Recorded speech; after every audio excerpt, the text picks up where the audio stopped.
It is Monday, February 18th, 2019. My name's Anthony, and I'm here with Michael, and this is TimeLaps, the podcast where cars and watches are the focus, but tangents are often the reality. Let's get into it.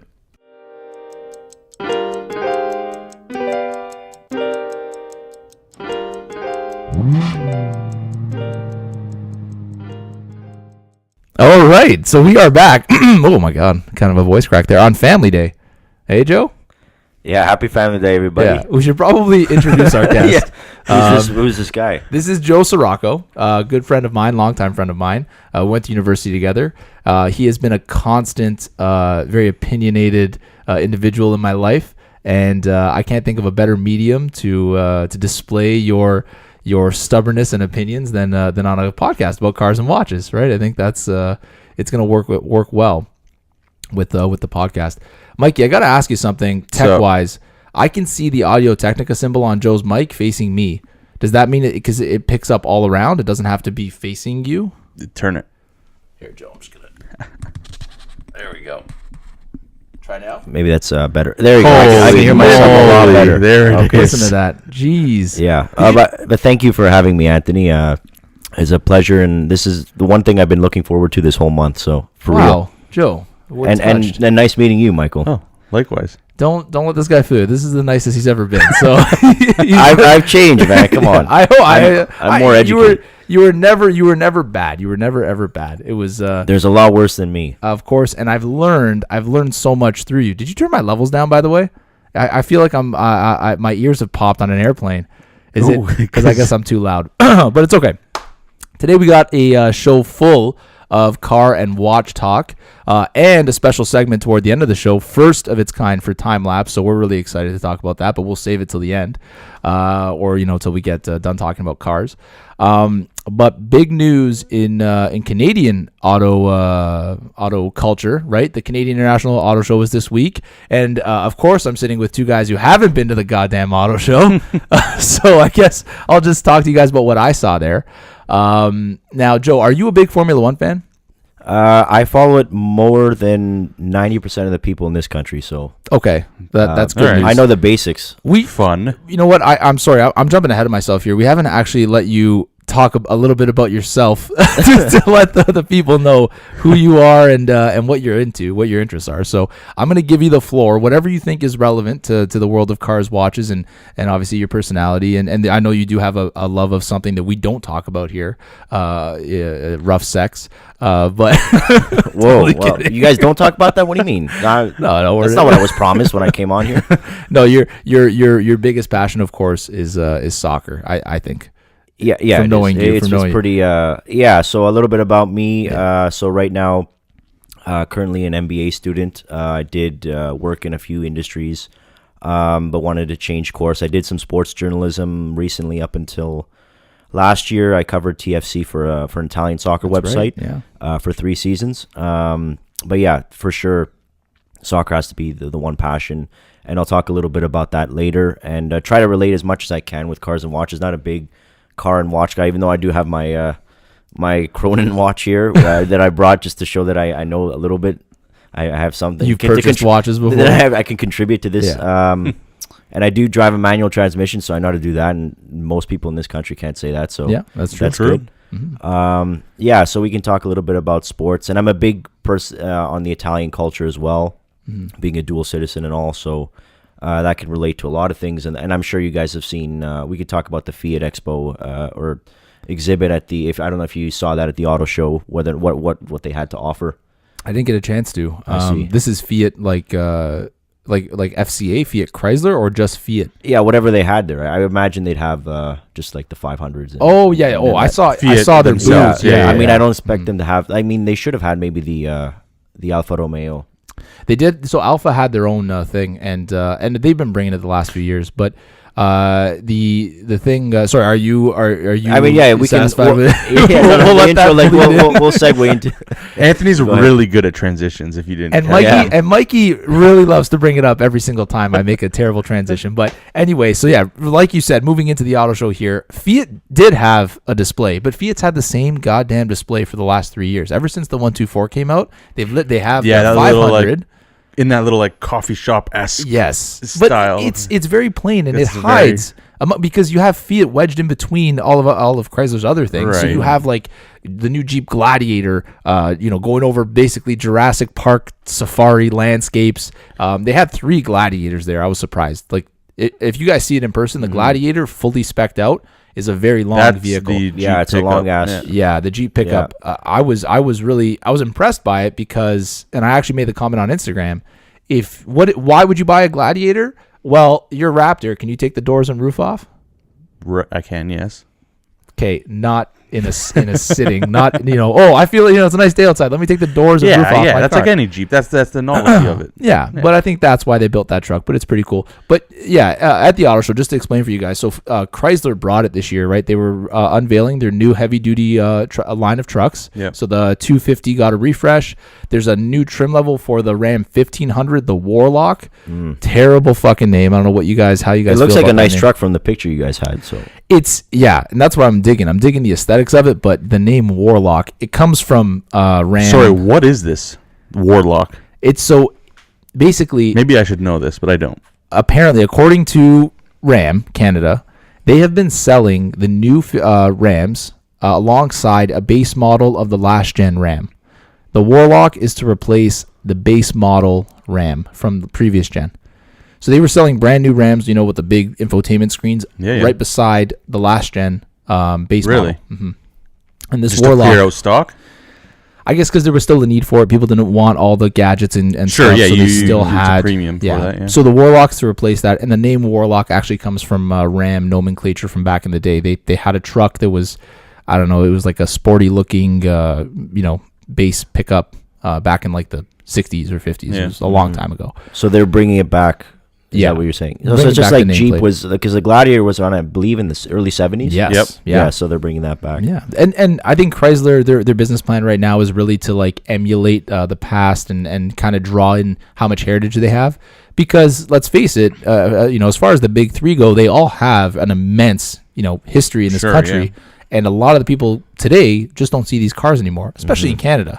In the States, you'll see a lot of 70s, 60s, 70s cars still like driving around in Florida, California, survivors that Anything that doesn't have, where the weather doesn't rust out the vehicles, right? Exactly. But in Canada, you don't see these cars because they can't last. Like you said, no survivors would exist here. Sorry, way too much caffeine this morning. Mikey wouldn't let me get a goddamn water bottle. But And sorry to interrupt that. We're talking about Fiat Chrysler because this is going to segue eventually into Juventus, my favorite team. Beautiful. And with the owners of the same Exor the Exor company, that's the main branch. that's the whole like the Yeah. that that's big the whole company. thing. Yeah, so it's a $20 billion conglomerate, including Jeez. like Juventus is one property, Ferrari, and then obviously Fiat Chrysler is its another big property. So we'll eventually segue into that. But yeah, go ahead. What else did you like about the auto show? Well, if we just stick in that realm really quick, Want to go get water? I'm gonna go get water. Thank you, Mikey. Yeah, Jesus. Sorry, people. Just be right back. We'll pause this. So now that everyone has water and Anthony is not choking on his caffeine dehydrated throat, where were we? What the hell were we talking We're about? talking about the auto show. FCA, yes. Gladiators, Fiats being awkwardly placed in Yeah, their they showcase. basically have only, and I know they're not really expanding that much more. Like when they first came out, it was a huge hit. They only had the 500, then they grew the 500, then they brought out the X and the L Well, I think in models. North the Abarth America, and, in North America, people mostly see them as like novelties They are because they're yeah. such tiny cars, and everyone's used to these huge SUVs here. And When they first came out, it was great, and people were like, "Oh, my fuel economy is amazing, and it does everything I need it to do." But then, the novelty gets old, and you get it's scared like driving on the driving road. a Vespa, right? People will be like, Hey, "Oh, that's so cute! don't I'll talk take that shit. on a Sunday to the coffee shop," but they don't actually see like the benefit of them. Like, Yeah, after you take it to the coffee shop on the Sunday, then you're like, okay, well, now that's over, Yeah. and real life starts. So, yeah, but thank you for bringing up my Vespa. I appreciate that, as if I haven't forgotten. Anyway, wow, what happened to the Vespa? no, nothing. Oh, you made it seem like you just got rid of it. No. I still have it. It'll be in the garage until someone offers me the applicable amount of money for it. But back to the auto show, and Chrysler really brought it this year. They really stepped up. Aside from Fiat, with the Rams, with the Gladiator. What, too loud? I saw your, No, your just eyebrows keep on raised. going, Okay, man. my bad. I like to bring it up. I want the viewers to have a natural experience while they're listening to us. But no, they really showed up. They had a demon demon red eye there. Which was pretty cool. And that was really the only high performance. No Viper like they used to, because of course they're not Viper's making done. But I was definitely pleased with the Fiat with the FCA's portion there at the show. Now, one thing that we're while we're still on Fiat, and I know, Joe, you know probably a little bit more about this than I do, but HBO had a documentary earlier this year on Gianni Agnelli. Am I saying that correctly? Gianni Agnelli. There we go. So that's why he's on. Yes, nicknamed L'Avvocato, the lawyer. That's his nickname. Yeah. And if you haven't seen it, definitely recommend watching it. It is really cool. He was basically the Italian's James Bond. With this, like his actions, he was a womanizer. He was a playboy. He loved to drive fast cars. He, in fact, basically, ran Ferrari because Fiat bought over Ferrari instead of allowing Ford to buy it out. And this was back in the 60s. I know from watching another documentary that Ferrari was on hard times. They needed a buyer. Ford was ready to buy them. And in the final meeting where Enzo Ferrari was going to sign over the papers, he requested something. Something along the lines of, I want to remain in control of the racing division. Right. Ford said no, because that's the whole thing. They wanted to emulate what he did. Win on Sunday, sell the car on Monday type of thing. And when he said he wanted to remain in charge of the racing, not so much the production, they said absolutely not. No, that's our bread and butter. That's what we want to do. So he apparently wrote, like, this is bullshit on the paper, slid it across and walked out the room. This is Enzo Ferrari. And said and declined at the time it would have been I'm assuming a multi-million-dollar transaction, because this is the 60s. And that is actually what inspired Henry Ford II, so the grandson of Henry Ford, to push the production of the GT40. And the GT40 lost multiple times in Le Mans before it I think they eventually won. But there's a whole thing on all that history, and basically, it was the relationship between Ford and Ferrari that pushed Ford to become the performance icon that you see today, right? So, and that translated to the newer GT, the Ford GT, and then eventually the newest Ford GT that they released a few years ago. But anyway, Joe, I'd like you to tell us a little bit more about Gianni Agnelli's impact. Sorry if I'm butchering his name here. Impact on not just the Italian culture, but the Italian sport culture, the automotive industry, and basically who this man was, because he's an important Italian that has and actually he had a pretty important thing for wristwatches too. I'm not sure if you know about that one, but I'll clue into that at the end. I would imagine, he had a collection of watches, but so Gianni Agnelli was one of, if not the greatest industrialist in Italy's history. Basically, if you watch the documentary, it shows how after the war, Italy was basically destroyed. And it took about a 5-6 year period between 1945 and 1951 where they rebuilt the country basically on the Fiat 500. When it came out in the mid-50s, that was the people's car. It provided a lot of employment for a lot of southern Italians who had to immigrate from southern Italy to northern Italy to Torino, where the factory was, and they would make the cars, and it would be produced not only just in Italy but all over Europe and South America, because it was just a well-built, compact little car. And through that, basically, Italy's economy just boomed. After that, people got jobs. The plan, and so they paid well, and they had a good pension plan. So that fueled really the rebirth of Italy, and not just in the auto sector, but also in all industry. Italy became one of the top countries in the world after that point. And he was one of the few people who realized, he knew what he was doing. And since then, he built the empire with obviously buying Ferrari. The Agnelli family had owned Juventus at that point since 1922 or the early 20s. So, and he was a big sports guy as well. That was his team. He would spend a lot of money on the team itself, and he was loved by the players. He was feared and respected by both opponents, because he would come into the locker room, and he was a tall guy. So, I remember one English player, I think it was Liverpool, they had beat Juventus, and he came down, and he described it as this tall figure, looked like James Bond, came out, approached him, and shook his hand, and he was just in awe, wow, this is one of the most famous people in the world giving me congratulations for defeating his team. And then even speaking of Fiat, another person I admire the most, and as a business student, is Sergio Marchionne, who was who rebuilt Fiat Chrysler, ran the merger about 10 years ago after the auto sector kind of failed.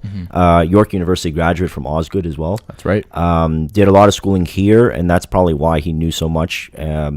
Bringing it back to Italy, and if we have time, I'll get into what the country's state is really now, but he was one of the few people who actually knew what he was doing. A good business mind, straightforward managerial style, just told it how it is, and he basically saved Fiat from failure. So the only one thing I'm disappointed is that they moved the original plant to Poland just for tax reasons. Yeah, so the main from Torino. So they do have some factories there, but the main one that really kicked off everything isn't there anymore. So it's a bit disappointing. But thanks to Fiat, Juventus has grown, and I guess we can transition into that.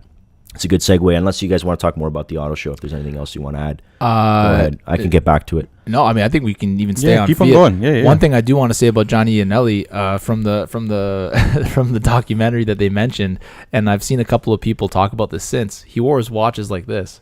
I can't even do it. He wore them on top of his sleeve. I've seen that before. Yeah. So because the whole thing was like he just needed to see the time. Like it wasn't about style, and this became a style to wear your watch on top of your sleeve like this. So Interesting. Very, very cool guy. If you look at a lot of photos of him, you'll see a dress watch typically strapped around the cuff of his shirt, which I think is just like it was different.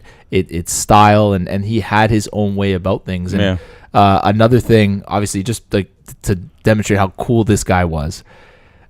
The two things that stuck out to me: one, there's a theory that he had an affair with Jackie Kennedy. Yeah, I saw that. Yeah, like it probably happened. Most likely. 100%. He was a sex symbol. He was a sex icon. But and like there's videos of her on his yacht. Like he would even take the helicopter. He'd go pick up his friend, take the helicopter, and just dive into the ocean. That's what he did. And I think that was on the Amalfi Coast. Yeah. But he had I don't know if it was I think it was a Fiat, blacked out, stealth Fiat with a Ferrari engine in it. And he used to just rip through the streets of Turin. Torino. Yeah. Well, that's hard. I mean, I've been to Torino, so like the major intersections are really tight roundabouts. So you have to imagine also in the 60s, I'm sure the traffic wasn't so bad. Yeah. But just imagine the CEO of like Ford. Gianluca Vacchi. No, not Gianluca Vacchi. The guy's dancing. He has nothing on Johnny Iannelli. He's a glimpse of what that man was. But just imagine like a modern day CEO. You know what? Actually, Ralph Gilles from Chrysler. I don't know. Is he the CEO or he's something high up? He's like in their like design. He's like design operator, something like that. Yeah, like he's up there. He is someone I can maybe see because if you look at his Instagram, is very passionate about the sports sector. Yeah, and I'll never forget that story about when they took when the all new Viper came out. Maybe 3 or 4 years ago, and Motor Trend did their testing with it, and they said, you know what, it can't be the best driver's car. We can't even lap it. It's too hard. Randy Pobst can't get in his good lap time, so that we're saying this car isn't that great. It's too hard to handle. And Ralph Gilles said, because he can't handle it. They took him up on it. They brought in a different driver, or maybe they even brought in Randy Pobst. I'm not sure. They gave them more time with the car. It ended up setting the production car record at Laguna Seca. So there's a man who believes in his product, and if you follow him on Instagram, you see he's always playing around with his cars. So maybe there's a guy I can imagine driving through wherever he lives through the streets doing unreasonable He responded to one of my comments. Yeah, he did? Yeah, a while back. What was his response? What was your comment? Something about the nav on the new Dodges, and he asked what I was driving, and I said an F-150, and he said, well, you got to drive a Dodge. And I was like, oh. Jeez. So something like that. Someone high up responded to you. Okay, that's high praise. Well, he's got to make the sales somehow, right? Yeah, exactly. He knows that you saw that, and you're like, oh, I'm going to buy a Dodge. Well, I'll have him know I will not be driving a Ram. No. A Ram Warlock? No. Yeah, definitely not a Warlock. Okay, but yeah, and you wanted to allow this to segue into it's a perfect way, because now Jeep, sales have increased dramatically because of they're the title sponsor of like the kit sponsor on the front of Juventus. Have been for about 7 years since we started our. Has it been that long?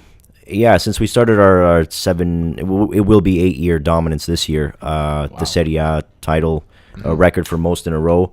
The thing about Juventus is they're so well run compared to the rest of the teams in Italy, whereas back in the past, I wish and I hope things will get the way they were back when I was growing up as a kid, where there were 4 or 5 contenders for the title every year. Mm-hmm. Then Juventus, Italy won the World Cup, but Juventus got relegated because of the match-fixing scandal, which was actually fixed the whole time. The real story was that we were basically cleared, but the statute of limitations had run its course, so we couldn't get our titles back.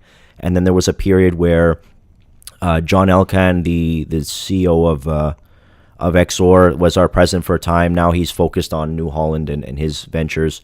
We built the new stadium, and then Umberto Agnelli's son, the brother of Gianni Agnelli, his son Andrea Agnelli is the current president, rebuilt the team. And he's a really smart guy. He speaks fluent English. He's a really good business professional. I saw him in the documentary. They featured him. Yeah, he's a really bright, smart guy, and he rebuilt Juventus the way it is now. And 5 years ago, he said, in 5 years, I plan on bringing Cristiano Ronaldo to Juventus. And everybody laughed, and they thought he was an idiot. But then 5 years later, here he is. Doing his celebration every week when he scores, and for those that don't know, that's like his customary celebration where he does a twirl and then he does like the thing there, and like a manga character. Yeah. and the thing is, like, people, if you were to say that to your coworkers, they'd probably think you're mentally ill. Yeah. But like, if you go to that's what I love about this sport. When you go to anywhere in the world, you go to like Mongolia or like Tanzania, it's universal, and you do that, and they're going to know exactly what you're talking about. So like that's the global game. But he's on a level that we don't see often in modern day sports. Like when you look at like other people who run their sport, LeBron, right? You can say is that for LeBron's NBA. But I don't think he doesn't have the world by the balls the way that Ronaldo does. Soccer is a different sport. It's an international it trickles sport. down to so many other places, right? And unlike our mutual friend who shall remain nameless, ball is his life. Yeah, ball is life. But he keeps making the argument that basketball will somehow surpass soccer, which absolutely not, which is not going to happen. I mean, LeBron is the king of the NBA, and he's a global icon as well. But Cristiano Ronaldo has, the most followed person on the planet, not just athlete, on the planet, like in terms of social media. He has his own chain of hotels. He has a bunch of other endorsements. So the fact of the matter is he's so fit, he can still play until he's 40. He goes to the gym 3 times a day.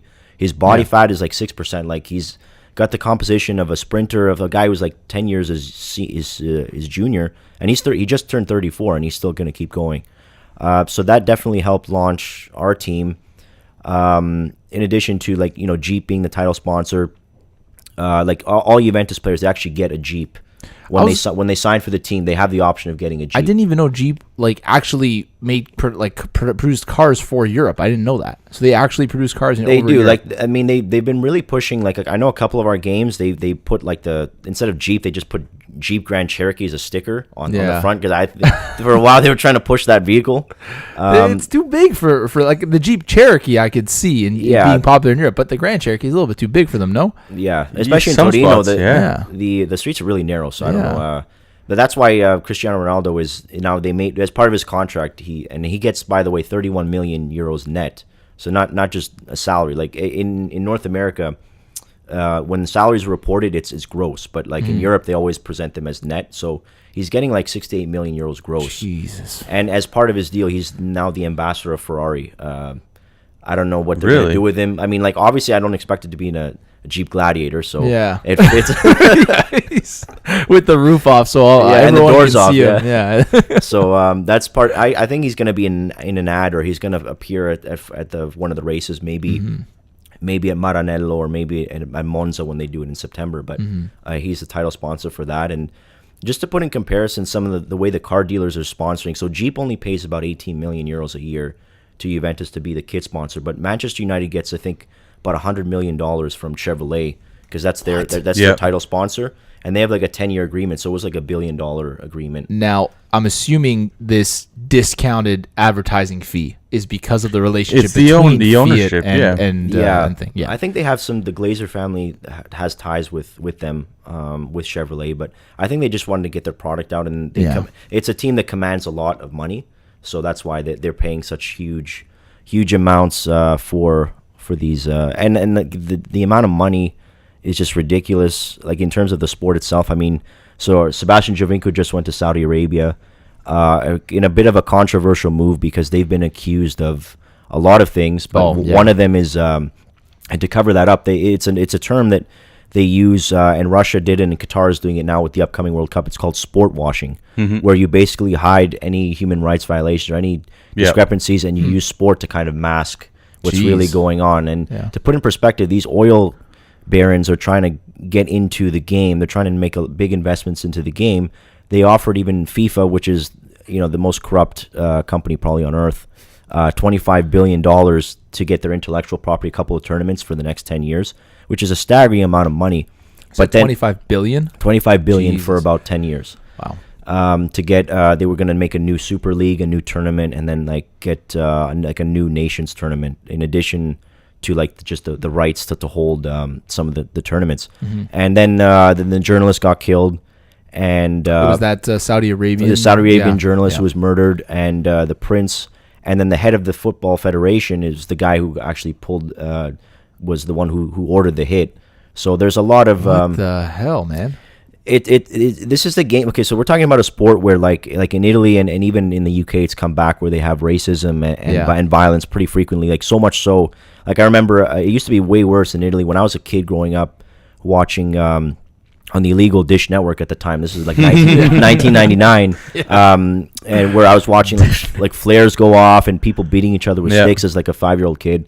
And to me, it's like I'm so desensitized to it, I don't even care anymore. Wow, because I was watching it as a child, and it was just like. Well, remember, even in Brazil, there was that one referee that got beheaded on the field. Yeah. What? On the field? They put his head on a stake in the middle of the field. What the hell? I heard about like the crowds like pushing against the fence and people dying because no. This I think he made a bad call. Yeah. So they just tore him, like literally tore him apart. Oh my god, dude! Like when this complex, right, of sport in these countries, and soccer seems to be what feeds into it the most because there's a lot of passion there, and again, when there's emotion tied into it, people in power can use it to distract. People can use it to build up, like Johnny and Ellie did, to build up the country. But all that stuff can be flipped and used in a negative way. It's a common thing in this sport. It's very common in South America. Teams especially getting banned. You know what I mean? Yeah. Like they just had the one thing I really want to go is to a game in South America because like the quality of soccer is not the best,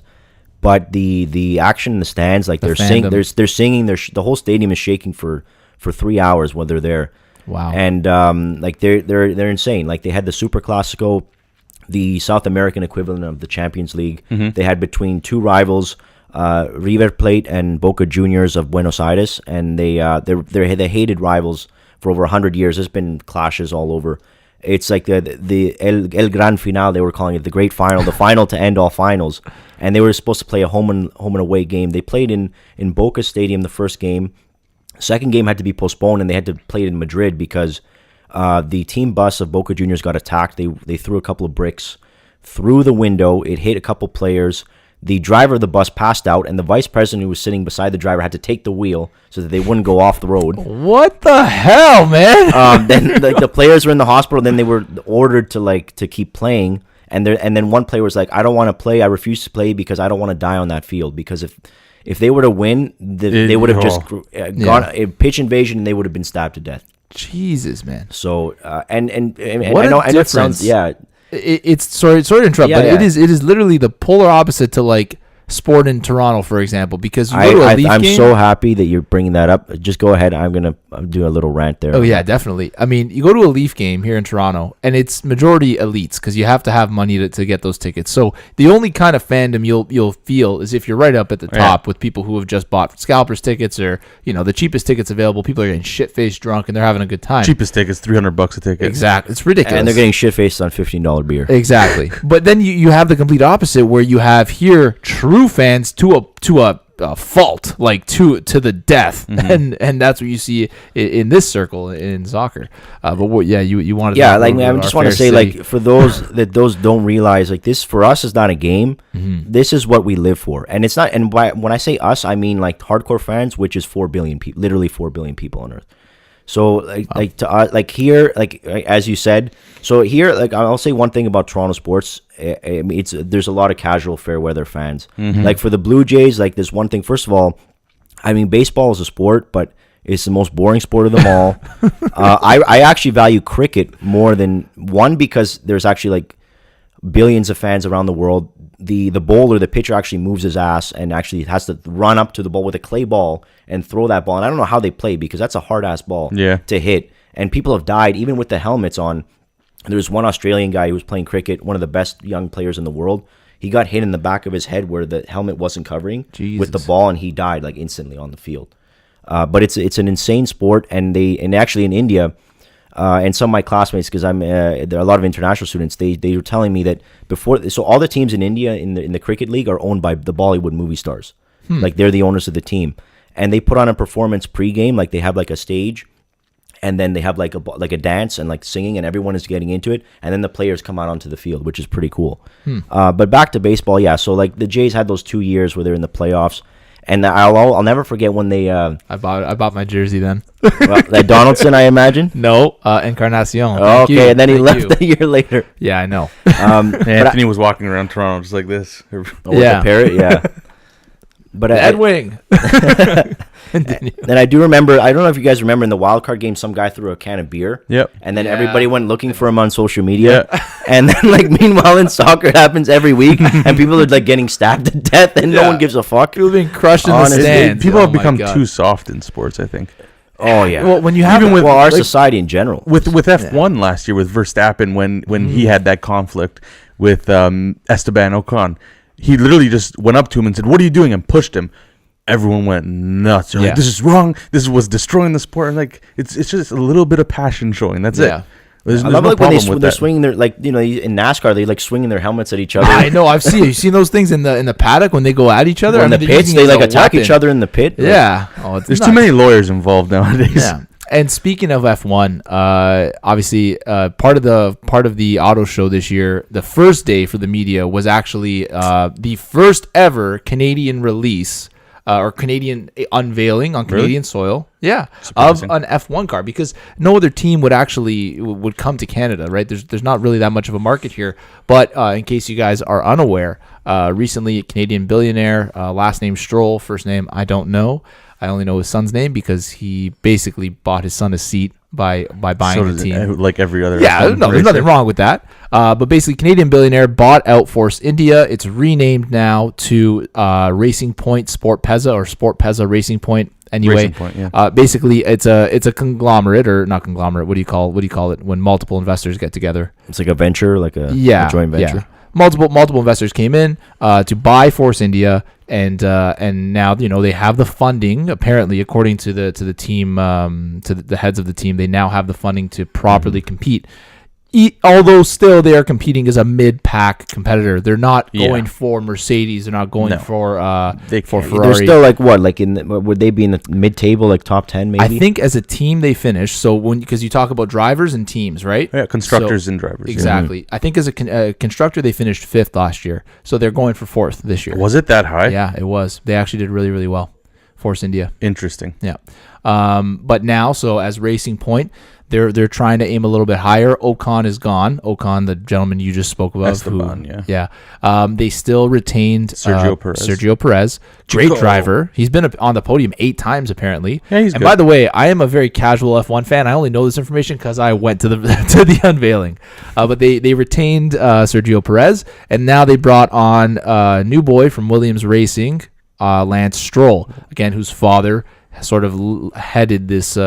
He's the owner. Yeah, he's the owner of this team. Yeah. And basically, the feeling at the reveal was a lot of buzz, a lot of excitement. The entire team seems to be really excited about this. They have about 450 people working for them.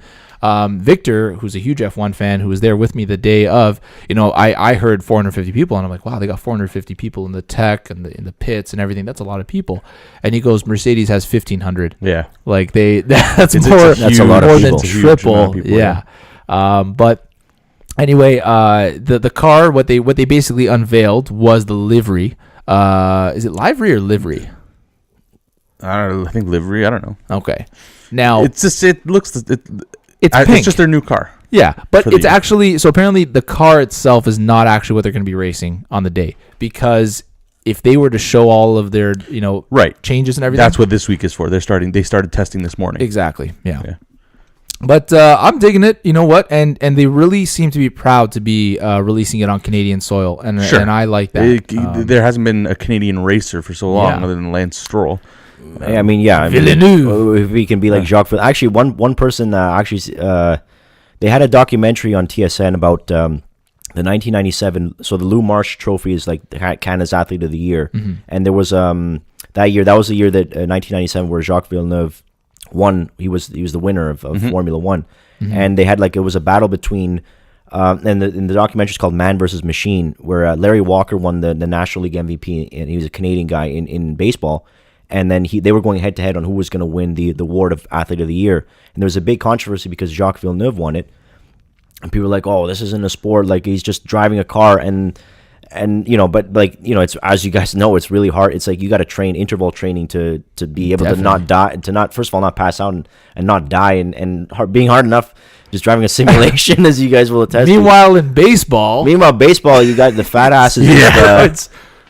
I mean, Larry Walker was a great athlete. Peanuts and popcorn. I mean, we shouldn't discount any athlete. We shouldn't. No. But you know what? To their credit, I understand the controversy there, because honestly, I would never call an F1 driver the best athlete. I would give it to the baseball guy, and because I consider it here. You know what I would give the F1 driver? You know what I'd give Jacques Villeneuve? Best all-around Canadian of all time for that year, because that's cool as shit.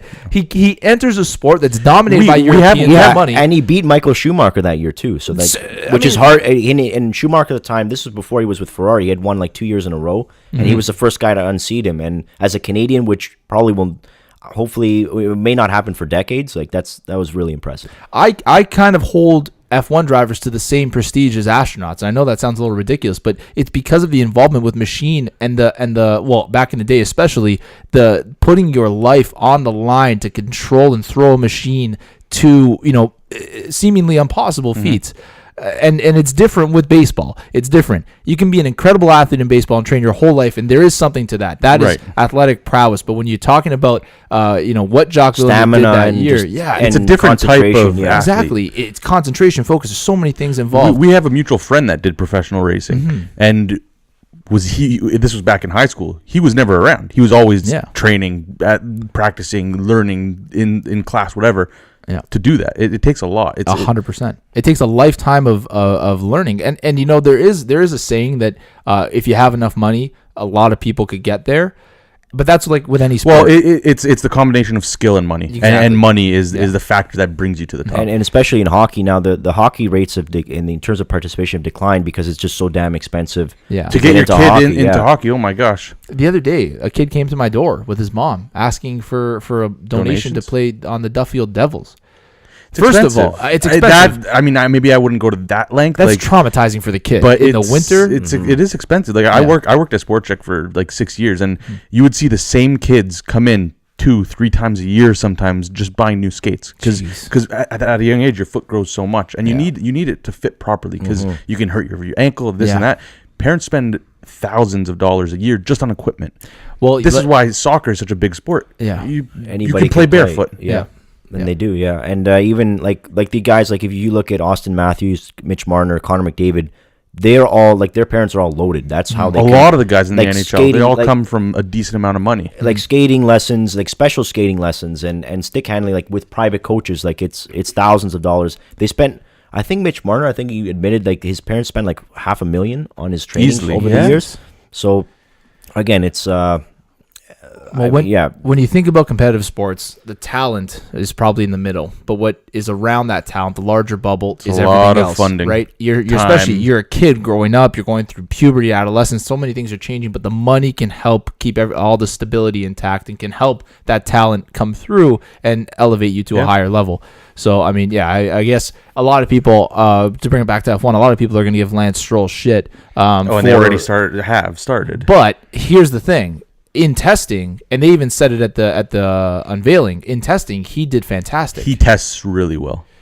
But On race day, he doesn't really perform. We'll see that with age. The kid's 20 course, years old. He's super I'm young. 25. When I was 20, I couldn't even take my Ford Ranger around in the snow. I couldn't even keep a drift going. You see guys like Verstappen and Charles Leclerc, who's now racing for Ferrari. Mm-hmm. They're to another level.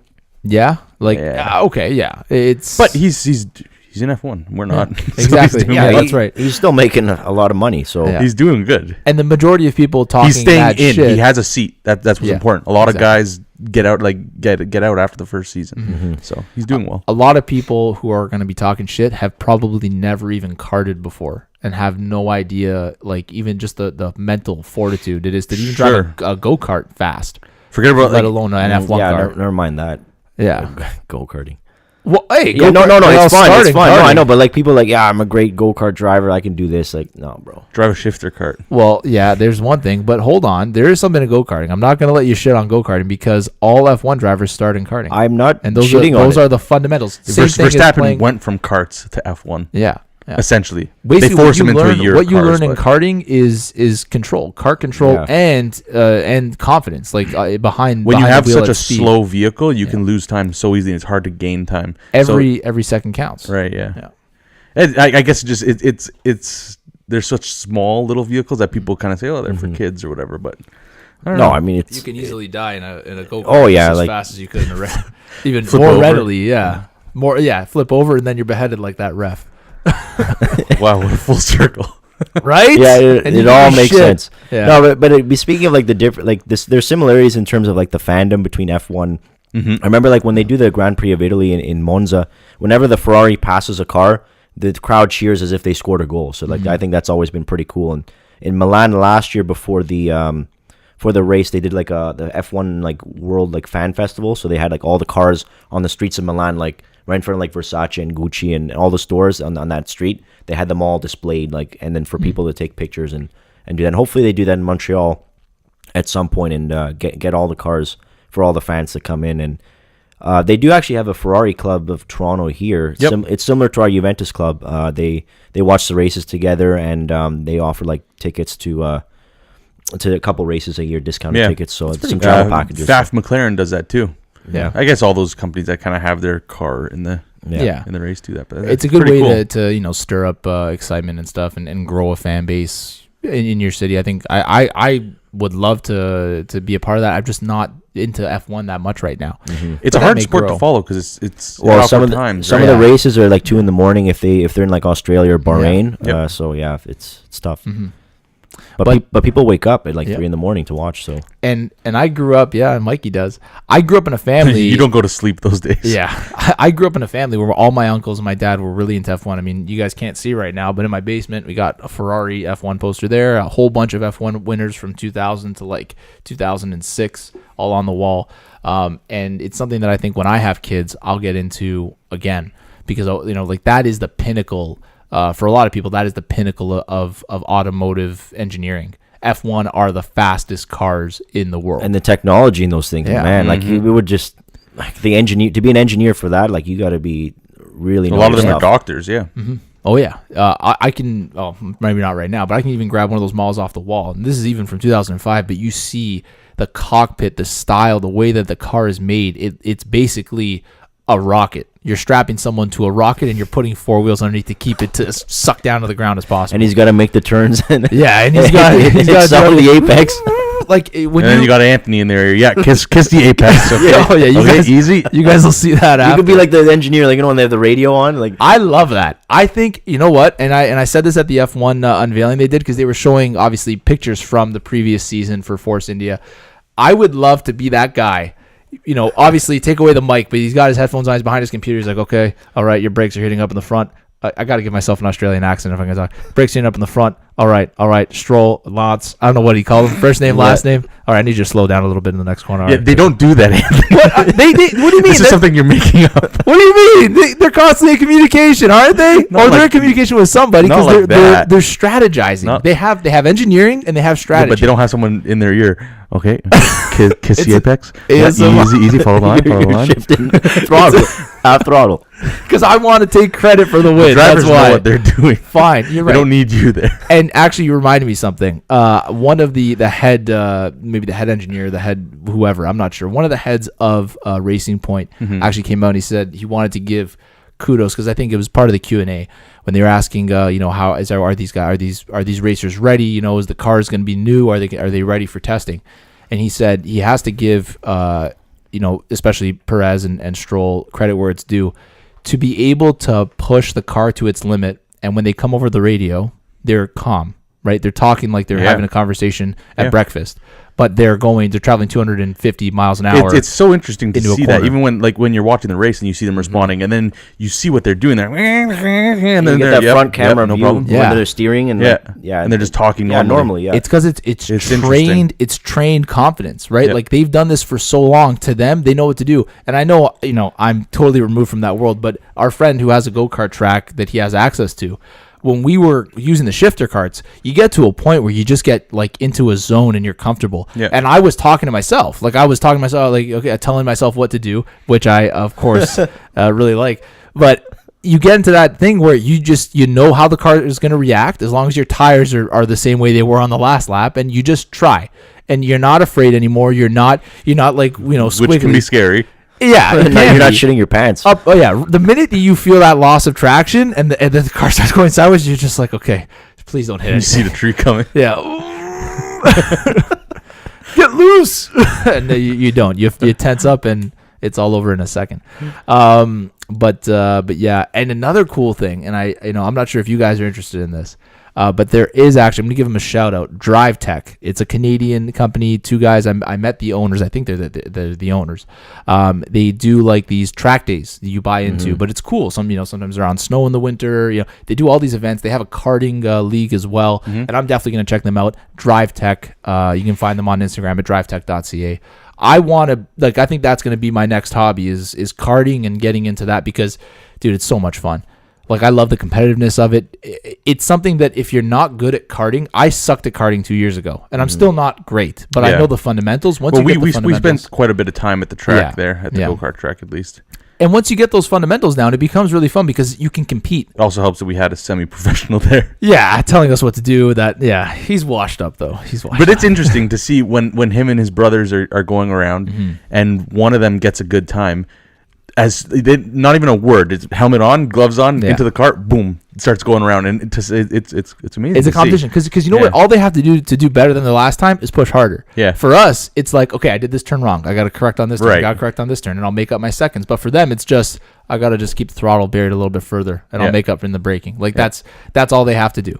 So for them, that's how it becomes so competitive. It's like who's going to go harder today? Yeah. Right. Instead of us, who's going to learn from their mistakes? Who's going to blow the engine first? Yeah. Or in one of our friends' case, I mean, you've met Nikolai before. The mad Russian. He's known to blow dirt bike engines, go-kart engines. Nikolai, I think, is the only one faster than me. But it's because he doesn't care. Yeah. Which is scary. The fear is not an object. Nikolai sees that tree and it's a twig to him. If I don't make this corner, I'm gonna blow through it. Like it's not a thing. Wow. But yeah, definitely. As far as a sport, I mean, F1 drivers, the fandom, like you said, you can hold it up to that higher. The more level. you get involved in like the amateur aspects of it, is when you start to appreciate what they actually. Exactly. And then they have like Formula 3, and then they have obviously the Honda Indy. They have and NASCAR, and there's so many. Like there's the in terms of fandom, like motorsports and enthusiasts, there's more than basketball. So sorry to our mutual friend in listening. I mean, no contest. No basketball. It is a global game, but like, I mean, F1 is just as global and even more. So yeah. And because it's been around since the early 50s, so that's why. Yeah. Since the first Ferrari, that's when Italian racers actually won. The last guy to win was like 1952. F1, as hard as it is, as high as the barrier to entry it is for the commoner to get into and actually compete. The idea is simple. It's racing. Right. Whoever crosses the line first wins. Well, I mean, obviously, there's points and stuff, but that is why I think so many people can jump onto it. And of course, having major manufacturers own teams, and you have that affiliation. If you're a Ferrari fanboy, you want Ferrari to win. Mercedes. Like, we can even see how Mercedes came from nothing. Like, they were doing shit early 2000s. Who was Mercedes? Then they started putting a lot of money into developing their cars. Then they bring on Hamilton, and now they're rocking and F1. Toto Wolff. Toto? the rains come down in Africa. But you see how it trickles down. Even I was driving with my dad the other day in the GLE, and obviously the 43 has the twin turbo, the bi-turbo V6, and that's no performance, I think. But you can see trickle down engineering. Like, of course, over the last decade, they've been able to engineer a proper twin turbo 6 that can haul around a fat ass car without any issues mechanically. Like, you're not feeling any turbo lag. I think they use a twin scroll in that car. I'm not 100% sure. But before we end off on F1, we should probably talk about Joe's little Formula experience this morning. That it was fun. I mean, like, it's probably will be last on but I mean, I'm sure you'll have me back somewhere where I can redeem myself. I'm gonna let you know. You're currently first. Yeah, you're currently the first one. And of course, what we're by talking default. about. Default. Yeah. We are going to be doing a new segment on our show where when we have our guest on, we're going to kind of let them do a lap on the racing simulator. It's a totally original idea. Totally original. Nothing like that British car show that existed a couple of years ago. But we're going to let them do a lap on the racing simulator in a Formula Rookie car. And we're going to try to build up a leaderboard to see how people can get their times down. Now, the only rule for our testing to make it standardized is that each person gets 15 minutes of practice time with obviously the most awesome coach of all, racing coach of all, on Mazda Laguna Seca. After the 15 minutes is up, WeatherTech Laguna Seca. Thank you for bringing us into the 2019s. And after that 15 minutes is up, they are expected to go out and do 3 laps. We take the best time. And that's it. Then and then they go up on the leaderboard. So I think we're going to cut to the video of Joe driving around the track right now. Hopefully you guys enjoy it.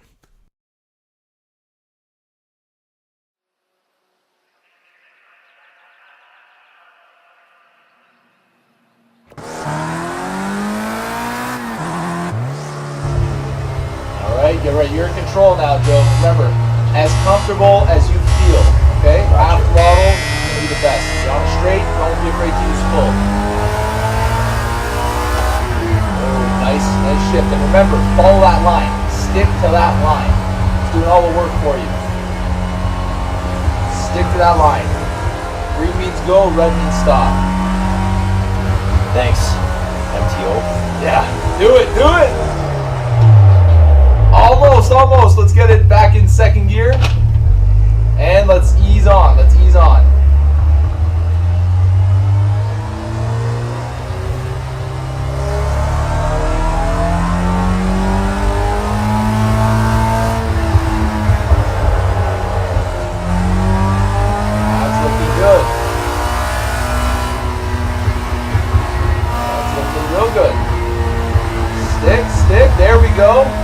Remember, follow that line, it's going to put you in the perfect place to go through the corner. So always stick to that line. Follow that line, Joe. Stay on it. And yeah, there we go. I want you to turn with the line. Don't catch up to it. Turn with the line.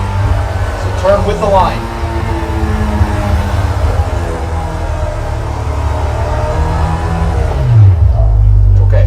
Second, use second, get up this hill. One thing that you gotta get used to, you gotta think about the corner before it's there. That's what the line is for, right?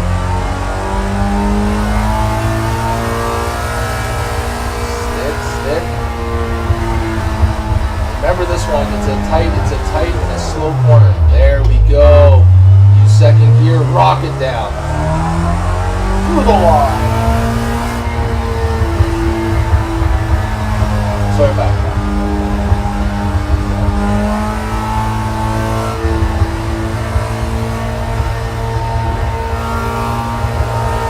All right. Might want to, okay. Yeah, slow corner, remember. Yeah, you stuck it. Perfect, Joe. Thanks, Coach. This is going far better than your previous lap. Let's grab third. All right, let's follow. Remember, the track's turning. You're not. You gotta stay on that track. Okay, Yeah, grab second. That's okay. Preemptively downshifting. All right, let's ease off throttle now. Let's make sure we make this corner. Follow that line. It's telling you to slow. You're good. Don't spin. There we go. Stick on. You're on track. You're good. Now, full throttle. Give it the full beans. Your second gear, you got some straight. Okay, what's coming up next? The corner. Let's ease off throttle. Let's follow that line. Stay on. Oh, almost had it. Almost had it. Put it in neutral. Clutch in first. Stall. Put it in neutral. Clutch in. Very revs. There you go. Now we're moving. It's okay. We still got one more lap after this. Confidence is key. Are you pulling out all the cliches? I'm trying to, but it doesn't seem to be helping. Where's the sting with the movement, Eddie? He's a better coach than I. We're on the wrong side of the track to make this corner, Joe. We gotta go. There we go. Stick it. And full beans. Shift. Get to the other side of the track. How are you gonna make this corner from the inside? Out. Kiss the apex. In. And back out. Oh, you go. Almost had it. God damn it. You're an educated adult. Here, go back to the track. All right, we're gonna have to go into first. Welcome to off-roading at Sega with Joe Ciraco. All right, let's grab second. All right, remember we got a corner coming up. Let's stick to the line this time. Okay, ease off. It's a big, slow corner. You caught it. Make sure you catch the other side, and boom! Now you bury it. Fucking right. Okay, this is a long, winding corner. You want to take it nice and easy. Make sure you follow that line, nice and smooth. Beautiful. All right, follow the line. The line is where you got to go. You're dancing on this track, Joe. Follow that line. And give it the beans. Okay, let's get to the line. All right, now ease off. This is a slow corner. Start your braking. You're braking. All right, let's catch. Get back on track before we accelerate for your final lap. There we go. Okay, this is it. This is where you're gonna make your best time yet. Yeah, you grab through. Remember where the track's going. Follow the track. All right, only go as fast as you feel comfortable. The pylons are, don't worry, we don't pay for them. All right, ease through this corner. Remember, you got your throttle and you got your braking. And yes, ease through that corner now. Hard. Yes, next corner, remember, ease through it, Joe. You might want to slow down a little bit, reduce speed. It's okay. Just slowly find your way back to the track so you don't spin. All right, let's correct. No, we want first, not third. There we go. First would help right now, but third is okay. Second, let's grab second. Okay, let's stay on the track. Nice and smooth. Grab third. All right, let's cut to the other side of the track so we can get this corner. Okay, now we want to ease off. We want to let the car slow itself. Ease, and yeah, there you go. Now, go. Hurry hard. That's a curling term. Not a sport. Here, shift up. It's only a sport where you can drink and smoke. Get ready for the corner, Joe. Get ready for the corner. We're off. I always catch this corner. This one always catches me off. Yeah. It's okay. It'll be. It'll be okay. Okay, let's reverse is like was like an import car. You got to push down and go into sixth, but let it start first. Leave your neutral here. I'll help you out. Push down and then sixth. But let's let it start first. Clutch in, bury the revs. There you go. Okay. There we go. Now you're in the fourth. Yeah, bury the revs. And we're moving again. Okay, we're on track. This won't be your best lap time, but it's okay.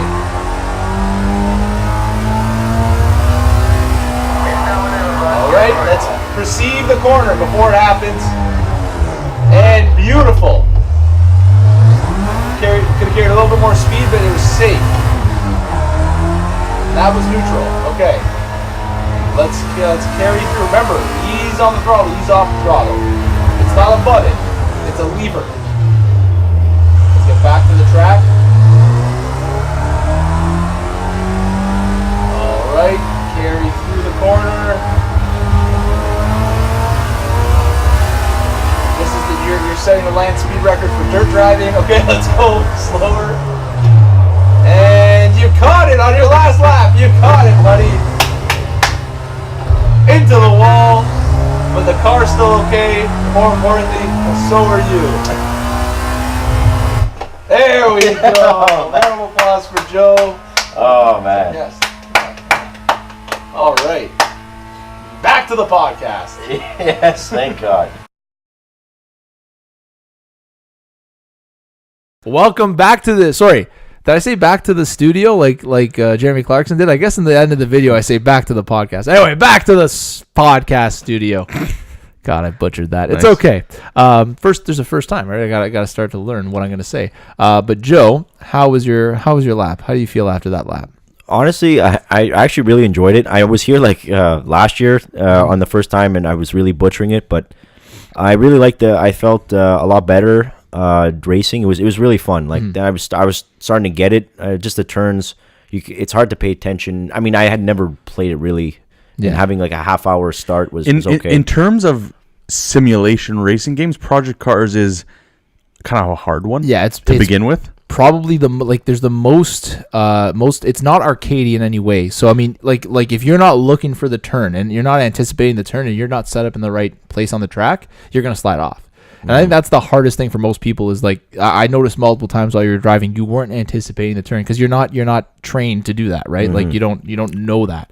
But in terms of the actual driving itself, so because of our harsh winters and the way my car is as a manual, it's very light. It's a Honda Fit, so it's really light. Yeah, I had to be really careful in turns, just getting the steering properly because I could easily can go off the road very easily. So on because it's so light of a car. So that experience in real life helped me on the simulation. You were a little bit more delicate with it. Yeah, and that's the first thing I told you. It's a toy. Like you have to treat it like a toy. It is not. If you rag on it, the car won't they won't even read where you're putting the gear. And just on this topic of cars, I just love that's one thing I love about having a manual transmission. Because I sometimes drive the other vehicle. It's like a Toyota Highlander, but I don't. Even though I love being high up, I don't really feel as, if this makes any sense, as safe because I can't really feel the car.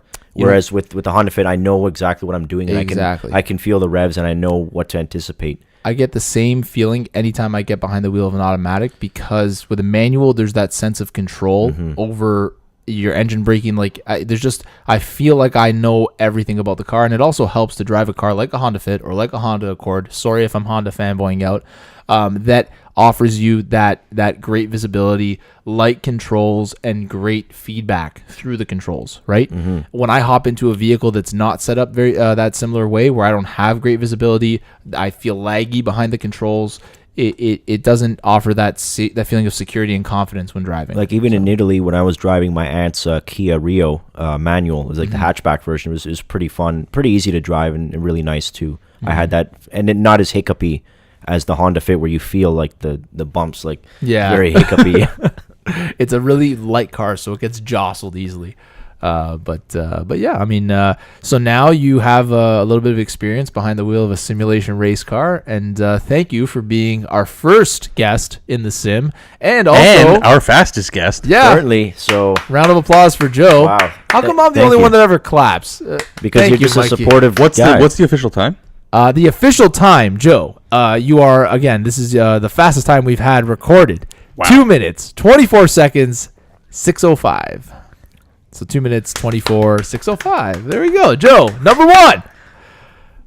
You know what? But the one thing you didn't have the benefit of, we actually have a Canadian Stig, a.k.a. Hugo Stiglitz, a.k.a. the Ecuadorian Stig. And he will hopefully be on our next podcast to hopefully give better driver coaching than myself. And probably, he'll probably lap a minute faster. So he in that same car has done. What was your time? 2:24, 6:05. Okay, and yesterday Hugo Stiglitz. Hugo His name? Stiglitz. I don't know if you're familiar with Inglourious Bastards, but I just think that's hilarious. Hugo Stiglitz Was running like 140 something 140. yesterday. Yeah. Actually, he did 140 in a Mitsubishi Evo, and you were in a Formula rookie car. So there's a bit of a difference in speed But you there. know what? But almost the same horsepower.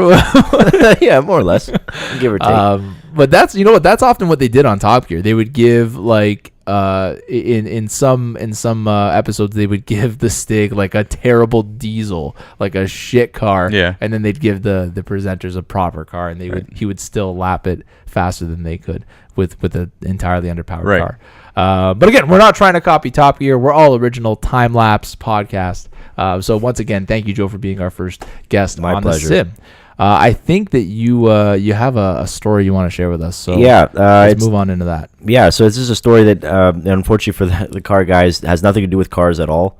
What about watches? No, I'm sorry. It's okay. So no Tissot's or anything like that. It's a story that I don't really tell many people because not that I don't want to, it's just it never really comes up. Because and you'll know why like once the subject matter comes up. So basically, as you know, Anthony, and for all those listening, I've spent a lot of time in Italy as a kid. My mom's family currently lives there, still lives there. I used to go all the time, speak fluent Italian, dual citizen, and all that. So this is a story of when I was 8 years old.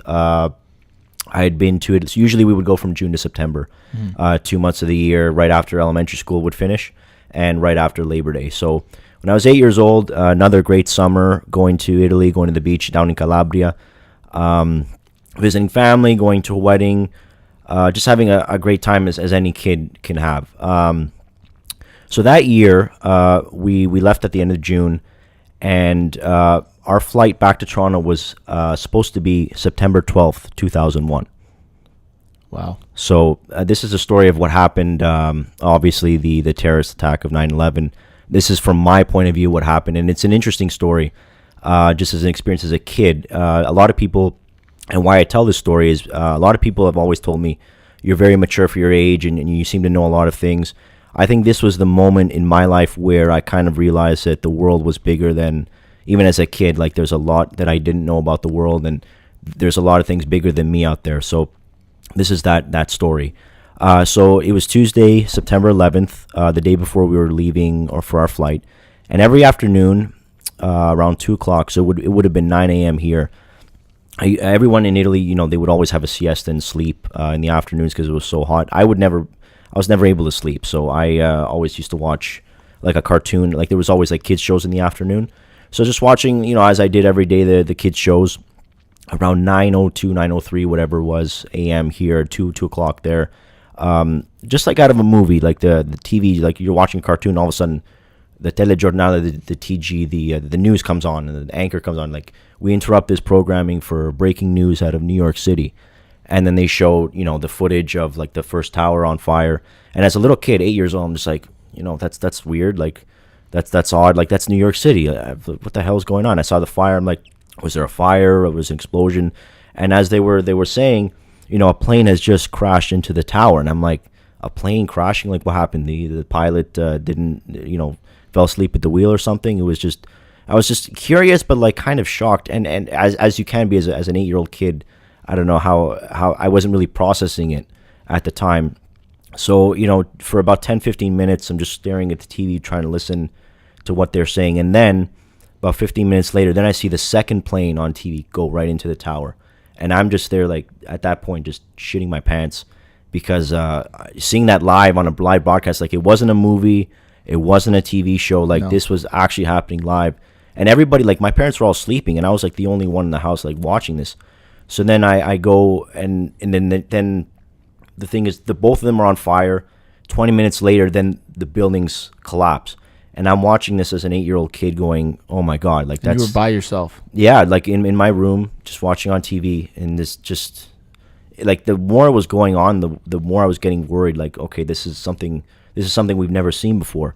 So then I wake up my parents, and they're, like, grumpy, and I'm like, go watch the TV, go open it. And they're like, oh, what are you talking about? Then I go bring them over to the TV, turn it on, and then they see it, and they're stunned, and they see that, and then they have that footage that we've all seen where the big cloud of smoke comes in and people are running out of down Wall Street, and then we're all like, damn, we gotta get on a plane tomorrow morning. So what happened next was my dad got on the phone with the airline. At that point, everybody was just like, no one knew what was going on. For the next few days, it was just like they're trying to recreate what happened. Everyone was still stunned. I think here at the time, it was still like kids were going to school at the time. It was a 6-hour difference. Yeah. But basically, it was about, I think, 10, 15 days of like my parents being on the phone every single day with the airline. At the time, it was Sun Service, trying to get updates on when we could fly, as they had to rearrange the flight. And about 15 days later, we were gonna take off back to Canada. And I remember going to the airport, getting into the plane, and obviously like scared because the first flight back. This is when I realized, like, I've seen people's faces. Like, everybody would come in, they were on the plane, and by the way, it was a 25-hour flight from La Spezia. We had to go to Rome, then another city in Europe, then London, then Montreal, and each time we would stop for a couple hours because they were just making sure, they were being grounded by air control. Yeah. And I don't remember the faces, but I'll never forget. Everybody was just was scared. Like, adults, kids, everybody was like very quiet. Usually when you land and you stay there for a couple hours, people get restless, people get annoyed. It was silent. Like, I'll never forget that dead, eerie silence when we stopped. Everybody was collectively like holding their breath. Even the flight attendants, they're usually very friendly, very whatever. Like, they were trying to hide it, but even they were scared too. Like, everyone was really worried about that. And eventually, once we got to Montreal, we stayed there for a couple more hours, and we landed at Pearson 25 hours later. And then, you know how like people always chirp or make fun of people who clap from coming on the plane. At that point, everybody was clapping because like, how can you not, like, when the pilots have done such a good job, like, 10, 12 days after like that happened. And that was the one event, and people always say, like, that's the one event that changed everything, and it really did. And for me, being in that situation, seeing the fear, the uncertainty, even as a kid, really changed the way I viewed the world and said, okay, this isn't a safe world anymore. And because we grew up in a time in the 1990s when that was the period in the last century where there was the most peace collectively, like the wars had ended, the economy was good. And then that happened, and it changed it all. And from that point on, then I realized that there's a lot of issues in the world, and that, there's a lot of bigger things bigger than us. And a lot of kids, when I came back, like, they're just like, oh, we thought you'd left. We thought you would never come back again. They were just naive at the time. But for me, that changed my perspective of everything. And since then, I've always wanted to learn more about how the way the world works and how things work. And that's what really allowed me to be more mature since then. So I'll never forget that moment. That was it was a scary time, for sure. I think two things that I picked up on in that story. Number one, that, I mean, Mikey, I don't know if you remember when, like, I remember vividly watching the television, but I know I wasn't alone, right? I was with my parents. I remember coming home from school that day. That school, they didn't tell us, but I remember coming home from school. I remember my dad saying he thought it was a movie. He didn't even think this was real life because it didn't look real. And I remember, I was scared, but I had my parents there to know that you sat there and watched that stuff happen live in another country, knowing you still had to fly home and you were alone. Your parents weren't there to comfort you during watching that stuff. Like, that's tough, man. That is, especially because, like, I had to leave like in less than a day. We had to get on a plane across the ocean. So I was just like, damn, what do we do now? That's that I can't imagine what was on your mind. But also what you said there, what has changed since? Like, we say it often, but do we really understand what it means that we live in a post 9/11 era? Every time I've gone on a plane since then, right? Pre 9/11, I don't remember traveling. I only remember after. And I do remember now getting on a plane. That's my first thought, is like, okay, are all these people checking out? Like, everything, am I suspicious of any activity? Because as much as we can trust air travel, modern air travel, that's always stuck in the back of your head, right?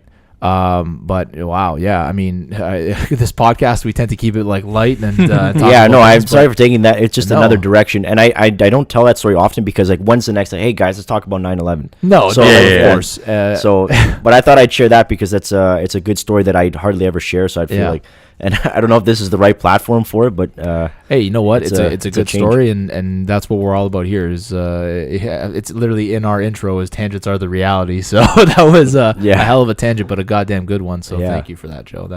Sorry, I'm not Joe Rogan. I don't know how to end these. But yeah, I mean, like it's the world is changed a lot, and it's just taking it a bit more serious. But I think we're in for a period of real instability coming up in the next 10 years. Like I could speak on behalf of like the European scene, where I mean, what we have here in our political climate with Trump or whatever, that's nothing compared to what's going on overseas. Like I just want to touch a little bit about what's going on in Italy, and I just want to say straight up, for all the things you've seen, like the tourist pictures of Rome and Positano and the Amalfi Coast, Capri, it's all a lie. Like, sorry to the girls on Instagram, your Euro trip was all a fraud. Sorry to break it to you, but the way the country is set up politically and just economically, it's just it's absolute shit in terms of the way people are, the way like the infrastructure is. Like I'm from the south, so like we're the poorest region of poorest area and one of the least developed in Europe. It's almost like going to a third world country, honestly, because. Really?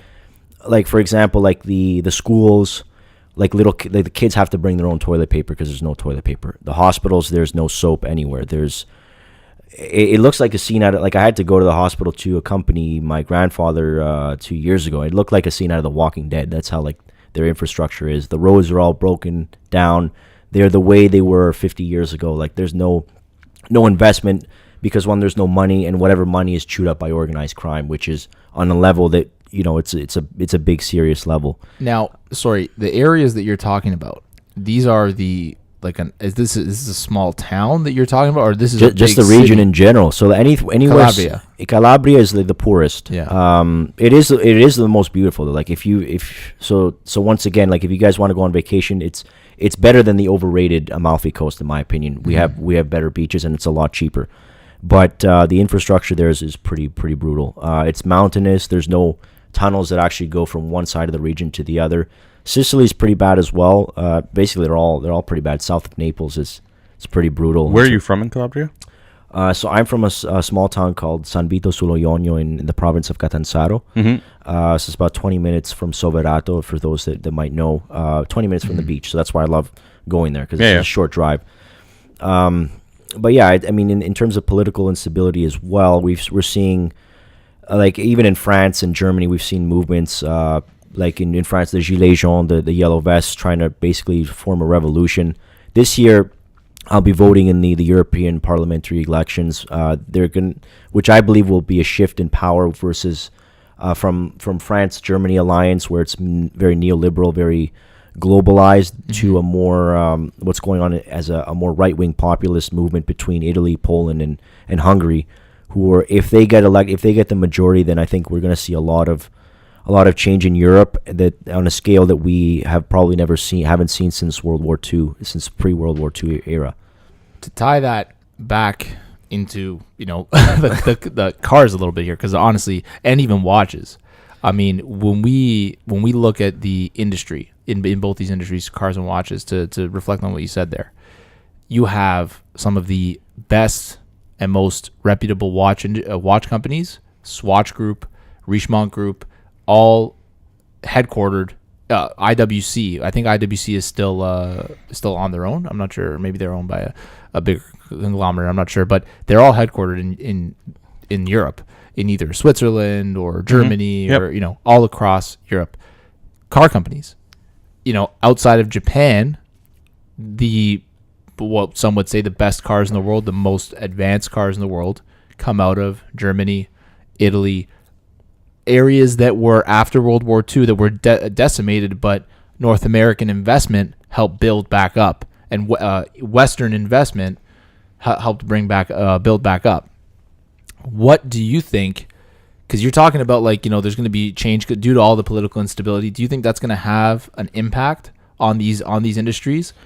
The watch industry, you have to remember, the watch industry is a luxury industry. Like it is not something people do not need wristwatches anymore. Yeah, it is simply there to sustain a desire in the human mind for luxury of like things. These are trinkets more than anything.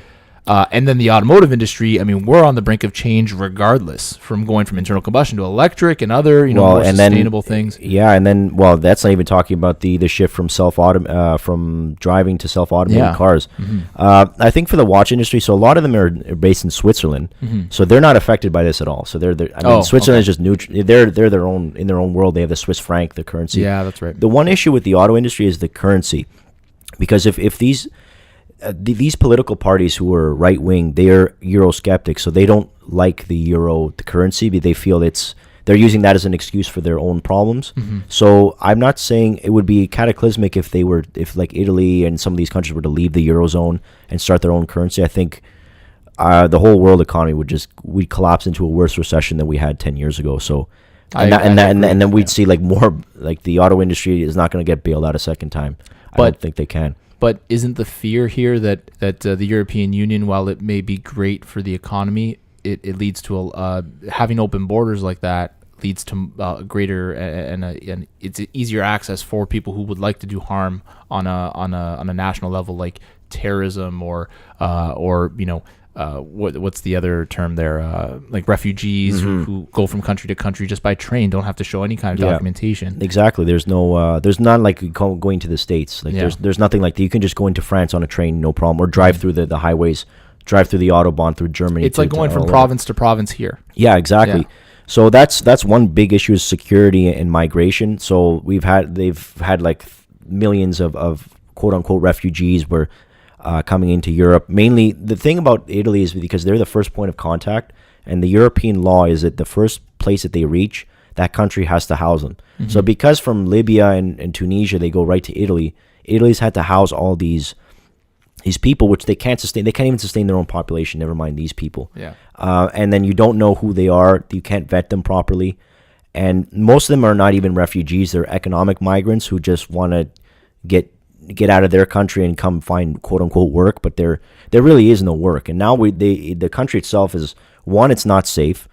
Two, like they're being overrun by these African gangs who come in and start crime and rape, and it's a big problem. That's a lot of unfortunately the media over there has swept it under the rug, and that's built an anti-migrant sentiment that's only been festering for the last few years. And the problem with the other countries like France and Germany is they're not dealing with it. And and even here, like there's no point calling people out on it. You have to address the issue directly and have an open dialogue, but they refuse to do that. So now it's been festering to a point where it's going to explode, to a point which I fear is going to be pretty cataclysmic. And the NGOs that collect these, so like there's like those organizations like Sea Watch that collect these, how they have those dingy boats, like the migrants, so they collect them.